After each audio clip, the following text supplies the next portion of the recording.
President Joe Biden. How do you think he's doing? You'll support him when he runs for re-election in 2024? I absolutely will support him. And I think about it where we've watched how we have gained 800,000 jobs in 2 months.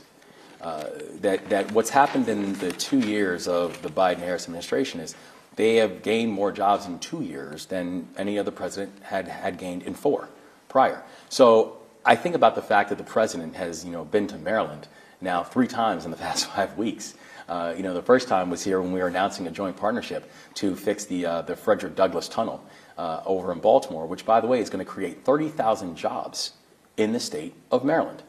How we were here before working on issues for broadband expansion to ensure that we can make sure that we have accessible and affordable broadband all throughout the state of Maryland, from urban areas to rural areas to suburban areas, and making sure that we're working with and leveraging the federal government in order to make that happen. I'm excited about the partnership that the state of Maryland right now has with the White House. I want that partnership to continue, and I'm not only supporting President Biden's reelection, his reelection efforts. I plan on helping however I can.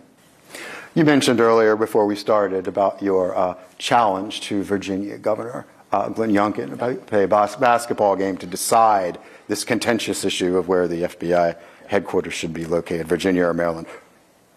Would you be able to take a guy who's 6'7" and played college ball? Let me tell you something. I don't care if he's 8'4". I'm not losing to him.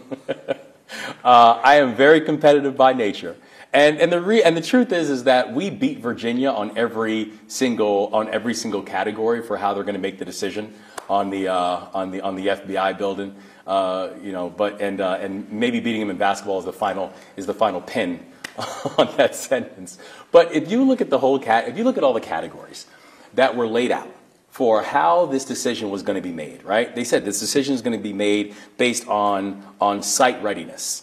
Well, Maryland is the only site that is site ready, that will not need a significant amount of time or capital in order to prepare the site. If we build this building in Maryland, it will be built 2 to 4 years faster than if we try to build it in Virginia.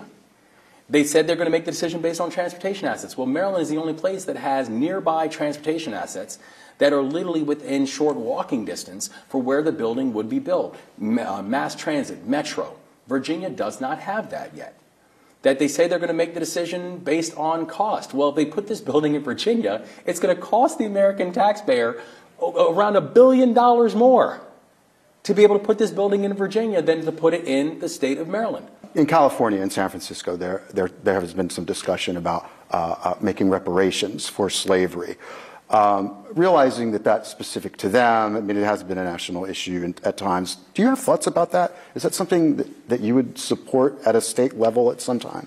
Well, I understand why people continue to push and debate on this issue, because the consequences that we saw from the transatlantic slave trade still continue to be real in people's lives now. So I understand why people continue to move on that. I also know that we have to move now to be able to address the issues of housing insecurity and food insecurity, the racial wealth gap, the educational disparities, the things that we know right now we can get done, and we have an obligation to move with a sense of urgency. So we don't continue watching how families who oftentimes historically have been disadvantaged continue to be disadvantaged by policies that we still continue to put in place. And you have a financial background, of course. Yeah. What are your thoughts about the bank collapse in California? Is that something that governors across the country need to be especially concerned about now? What are your thoughts? Is there something that you're looking at in Maryland to kind of check up on how things are going there? Yeah, no, it's definitely something that I think governors need to pay attention to.